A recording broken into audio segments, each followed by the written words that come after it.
bersandar sepenuh hati pada sebab. Ini tadi yang kata Syekhul Islam Taimiyah, ini adalah syirik tadi yang kita sudah sebutkan. Syirik ya. Ini banyak terjadi sebagian orang, contoh sebagian kita enggak nuduh orang. Sebagian kita terkadang ketika mencari rezeki dia benar-benar bersandar kepada perusahaan tersebut. Kalau saya enggak di perusahaan itu kayaknya saya enggak bisa berhasil. Ini contoh. Memang sebab perusahaan ini sebab buat dia maju, perusahaan ini buat dia sebab kaya, tapi hatinya bersandar kepada sebab tersebut. Kalau saya enggak gol, kayaknya saya hancur. Ini contoh. Dia bersandarkan hati, menyerahkan hatinya kepada sebab. Seperti kalau bos tidak menaikkan atau menandatangan, buyar kita semua. Jadi hatinya memang secara sebab iya, kalau bos tidak menaikkan mungkin proyeknya gagal, tapi dia menyerahkan hatinya kepada bosnya. Dia menyerahkan hatinya kepada bosnya. Seakan kalau tidak begitu rezekinya gagal. Karena tidak begitu rezekinya gagal ya. Ini contoh tawakal kepada sebab. Seperti ke dokter. Kalau ke dokter, kalau tidak dokter itu yang menyembuhkan, kayaknya saya nggak bisa. Kalau nggak pakai obat ini, kita tahu semuanya dokter punya kemampuan untuk menyembuhkan, obat juga punya pengaruh untuk menyembuhkan. Tapi jangan tawakal hati kepada sebab tersebut. Ini semua adalah sebab. Ya. Ada orang yang bisa sembuh tanpa berobat, ada orang berobat juga meninggal dunia. Ya. Ada orang berobat, alhamdulillah sembuh. Artinya semua yang menentukan Allah Subhanahu wa taala, ya. Sehingga jangan sampai kita menyerahkan hati kita sepenuhnya kepada sebab. Dan ini terkadang tanpa kita sadari. Jadi para dokter yang hati Rasulullah, tawakal ini bertingkat-tingkat. Ada orang yang tawakalnya sempurna sehingga dia senantiasa bergantung kepada Allah Subhanahu wa taala. Adapun model-model kita ini, terkadang tawakal kita bagus dalam sebagian kondisi. Namun dalam sebagian kondisi yang lain tawakal kita lemah. Sehingga ketergantungan kita kepada Allah tidak sempurna ya. Saya mendengar cerita sebagian kawan, subhanallah ya.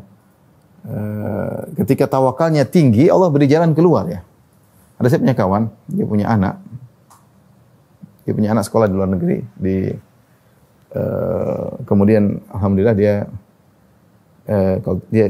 kata kawan saya tersebut, anaknya termasuk 3 besar ya yaitu mahasiswa Indonesia 3 besar ya, berhasil ya. Dia punya kemampuan khusus. Anaknya juga ngaji alhamdulillah ya. Saya sering ketemu dia juga. Kemudian dia bekerja pada suatu perusahaan yang kebetulan mungkin gajinya tidak banyak ya bagi orang seukuran dia. Gajinya sekitar puluhan juta saja mungkin. Suatu saat ayahnya bilang sama dia, "Nak, kamu kok enggak seperti si fulan. Umur 40 sudah mencapai keberhasilan luar biasa, sukses, sudah jadi miliarder umur 40. Kamu kenapa enggak menempuh jalan mereka? Mereka juga dulu sekolah di luar negeri dan mereka punya keahlian. Kenapa kamu enggak seperti mereka?" Maka teman saya cerita, anak saya bilang begini, "Ayah, saya bisa seperti mereka ya. Cuma mereka itu berhasil karena mereka ada main praktek riba. Saya enggak mau seperti mereka. Saya enggak mau seperti mereka. Jadi saya lebih baik bekerja pada perusahaan yang bebas dari hal tersebut." Subhanallah, anaknya tersebut akhirnya bekerja pada perusahaan yang gajinya tidak banyak.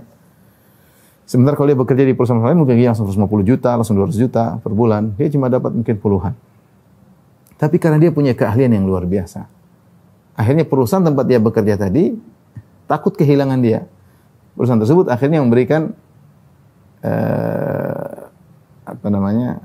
saham 15% buat dia.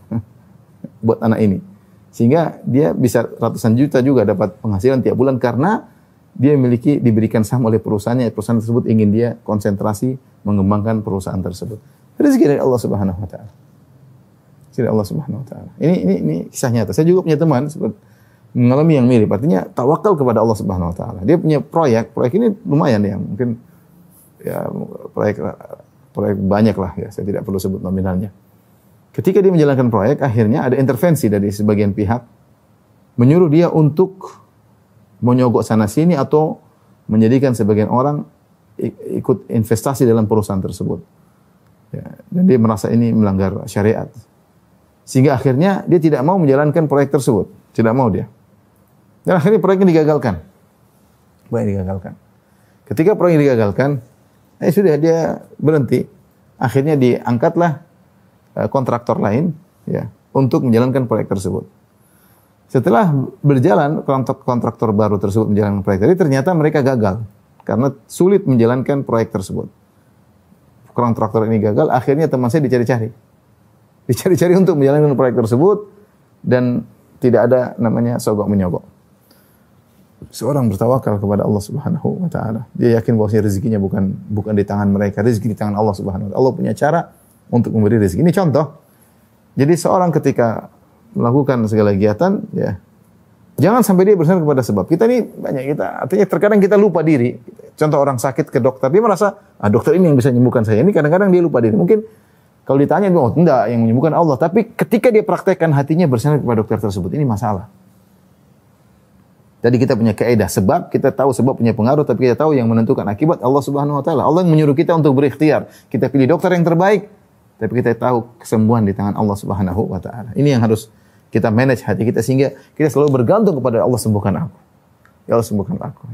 Ini hanyalah sebab, ini hanyalah orang yang berusaha menyembuhkan saya, tapi yang penyembuh sesungguhnya anta syafi, la syifa illa syifa'uk. Tidak ada yang menyembuhkan kecuali Engkau yang menyembuhkan. Engkau Allah Maha Penyembuh, ya.